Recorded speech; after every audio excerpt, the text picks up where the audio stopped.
Salut à tous! Petite précision avant que la vidéo démarre.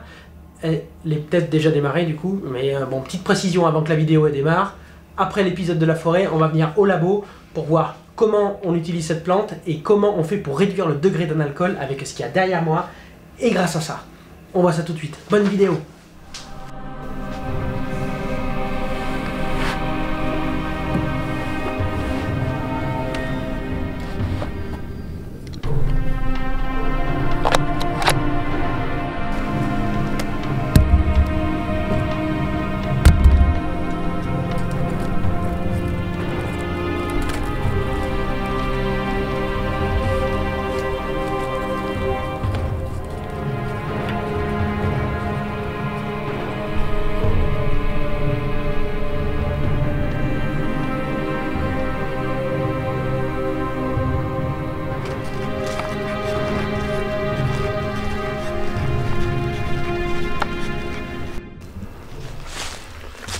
Oui, alors je sais ce que vous allez me dire, le titre est un peu accrocheur. Enfin bon, YouTube c'est du théâtre, hein. Là on fait un peu ce qu'on veut déjà. Et puis c'est pas totalement faux, hein. Alors on va voir pourquoi dans la vidéo. Et c'est vrai que c'est une plante extraordinaire, vasoconstricteur et vénotonique pour la circulation du sang sur la partie basse du corps. Elle est extraordinaire, donc je vais vous montrer où on la trouve, comment on la récolte et comment on la prépare. Allez, donc pour ça il faut rentrer en forêt, on est juste en dessous du mandala. Et il faut trouver une petite coulée d'animaux pour rentrer dans la forêt. Là ça me paraît pas mal. Générique. Salut à toi bel apprenti. À la croisée des mondes scientifiques et paysans, entre histoire, science et magie, je te propose de partir ensemble à la découverte des plantes médicinales.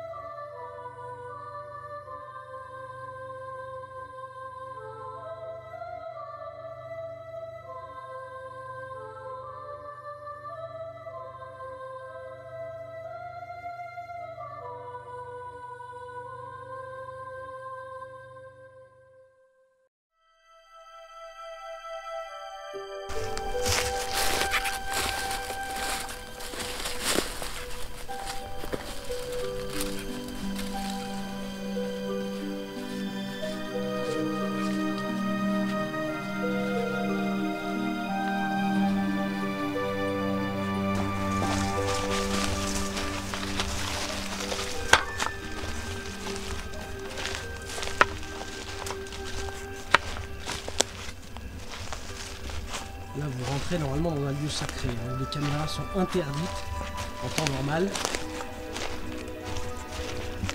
Enfin là exceptionnellement, hein, on va faire une exception. Ah mais t'es déjà là toi. Bon on va se mettre là, on le voit le fragon là. Tout ce que vous voyez en buisson, c'est du fragon. Et derrière moi, on voit le fragon, petit hou et le hou. Voilà, ça c'est le hou. Et ça c'est le petit hou.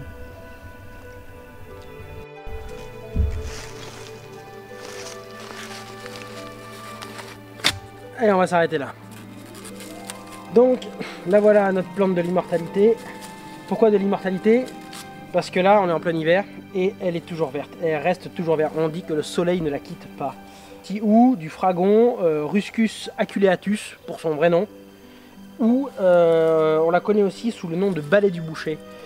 Et les bouchers s'en servaient autrefois parce que c'est quand même sacrément solide et épineux. Ça frotte pour nettoyer les surfaces de plan de travail. Donc balai du boucher, hou frelon, petit hou, voilà, plus communément plus petit hou. Alors ce qui est extraordinaire, c'est que sous la feuille, qui n'en est pas une d'ailleurs, c'est un rameau, c'est le prolongement d'un rameau qui finit en pointe très piquante, hein, c'est extrêmement piquant. Et bien sous ce rameau, vous allez trouver la fleur directement, c'est extraordinaire. Il va donner le fruit, une baie rouge à ne pas manger absolument. Ce qui est comestible là-dedans, c'est la racine. Bon ben ouais, la plante des astronautes, pourquoi je dis ça? Ben parce qu'elle est vénotonique et vasoconstricteur, et justement quand ils vont là-haut, alors me demandez pas pourquoi les gars ils vont là-haut, on est quand même bien là ici, mais ils ont des problèmes de circulation au niveau des jambes, et le sang on est fait pour être sur terre, hein, pour marcher d'ailleurs, pour favoriser la circulation du sang, justement quand le sang il arrive en bas il a du mal à remonter souvent, donc oui parce qu'on n'a pas besoin d'être astronaute pour avoir des problèmes de circuit de jambes lourdes, hein. Ça, voilà.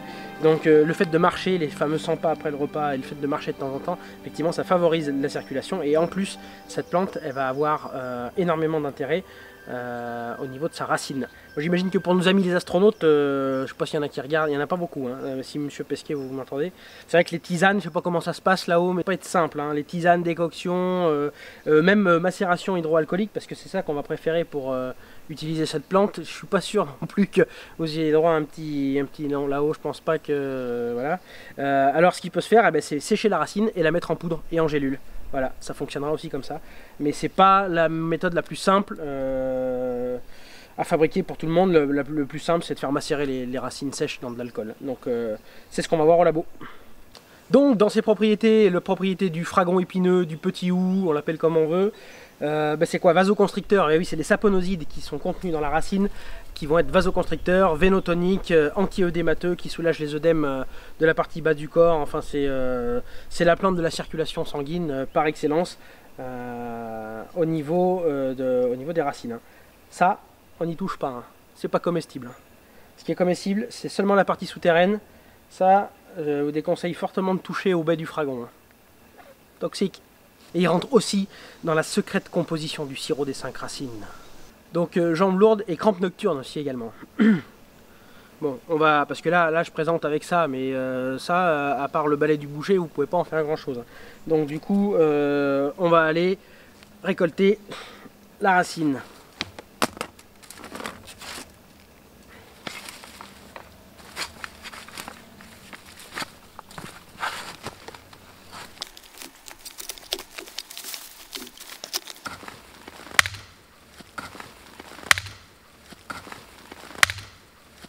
Et bon, ben ça sera pas avec la fourche, c'est vachement pratique pourtant, mais là ça va être compliqué. Bon, il est temps de filer une petite pièce sur Tipeee parce que vous voyez que le matériel de la ferme il laisse un petit peu à désirer. On va mettre ça de côté. Hein. Une pensée pour la fourche.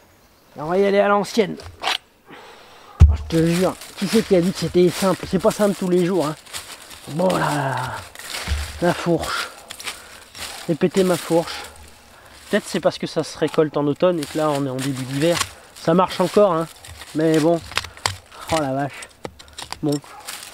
Il faut réparer la fourche. Oh, ça va marcher comme ça.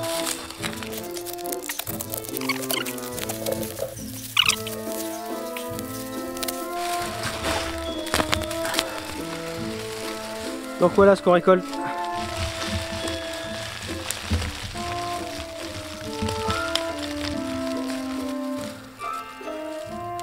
Laissez ça pour pouvoir l'attraper. Le balai du boucher, vous pouvez le récupérer si vous voulez faire un balai. Ou alors vous laissez ça à Dame Nature.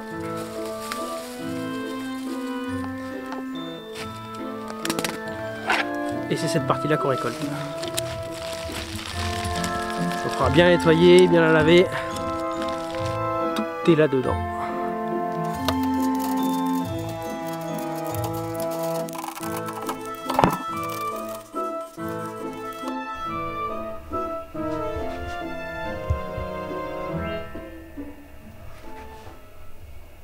Et le savoir des anciens druides nous disait qu'il fallait au pied du petit hou, avec un bâton de hou, frapper 3 fois 3 coups pour attirer la connaissance et la sagesse des âmes errantes de la forêt.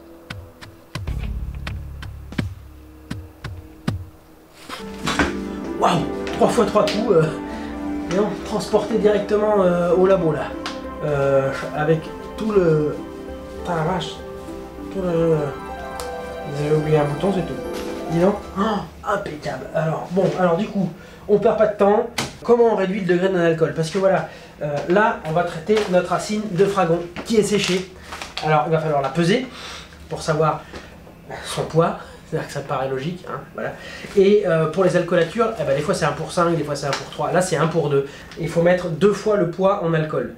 C'est un alcool à 70. C'est pareil, ça dépend des plantes. Le fragon, c'est un alcool à 70. Moi, j'ai un alcool à 96 degrés. Et tous mes alcools sont à 96 degrés, donc si je veux obtenir d'autres degrés, il va falloir que je réduise le degré de l'alcool. Voilà, c'est pas compliqué. Comment on réduit le degré d'un alcool? Les anciens le savaient ça, qu'il fallait mettre de l'eau dans son vin. C'est avec de l'eau. C'est avec de l'eau, de l'alcool à 96, de l'eau, et ce petit secret. Ça c'est une petite table que j'ai faite. Enfin, C'est-à-dire que Gay-Lussac a participé quand même. On va pas lui enlever ça. Si, il a fait, donc c'est une table de mouillage, ça s'appelle une table de mouillage de l'alcool. Il suffit de lire la table. Moi j'ai un alcool à 96 degrés, je veux obtenir un alcool à 70, donc il faut que je rajoute 40,85 ml d'eau à 100 ml d'alcool à 96 pour obtenir 140,85 ml d'alcool à 70 degrés. C'est pas compliqué, hein? Allez, on fait ça tout de suite.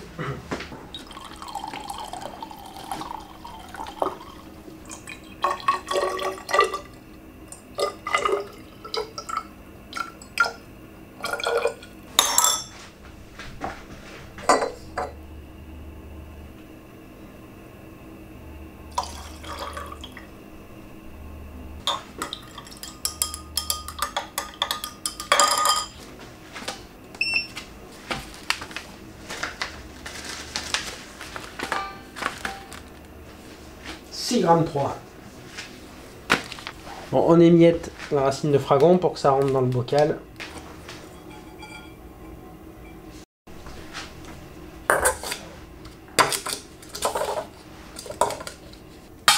Racine de fragon.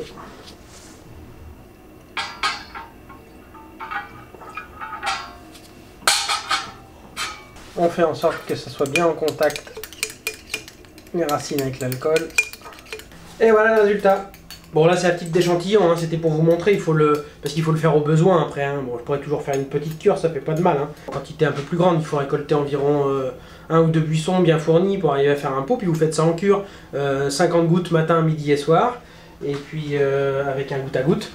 Et puis vous faites une cure de 21 jours comme ça là pour favoriser la circulation veineuse. Alors bien sûr, femmes enceintes allaitantes et enfants interdits parce que c'est de l'alcool, ancien alcoolique c'est pareil. Il faut vous renseigner sur vos allergies. Et voilà, j'espère que ça vous a plu. Si ça vous a plu et que vous voulez en savoir plus, eh bien, vous avez un lien sous la vidéo où il y a mon compte Tipeee où voilà, je détaille en écrit un petit peu plus ce que je fais. Et puis pour mes tipeurs en cadeau, eh bien, il y a des affiches plantes justement où je détaille un peu plus les recettes, un peu plus ce que ça fait. Et d'ailleurs probablement que le fragon, ça sera l'affiche plante du mois de février de cette année et qui sera disponible avec cette recette. Et en plus, je pense que je vais leur filer en format tableur la table de mouillage pour réduire le degré d'un alcool. Allez, salut!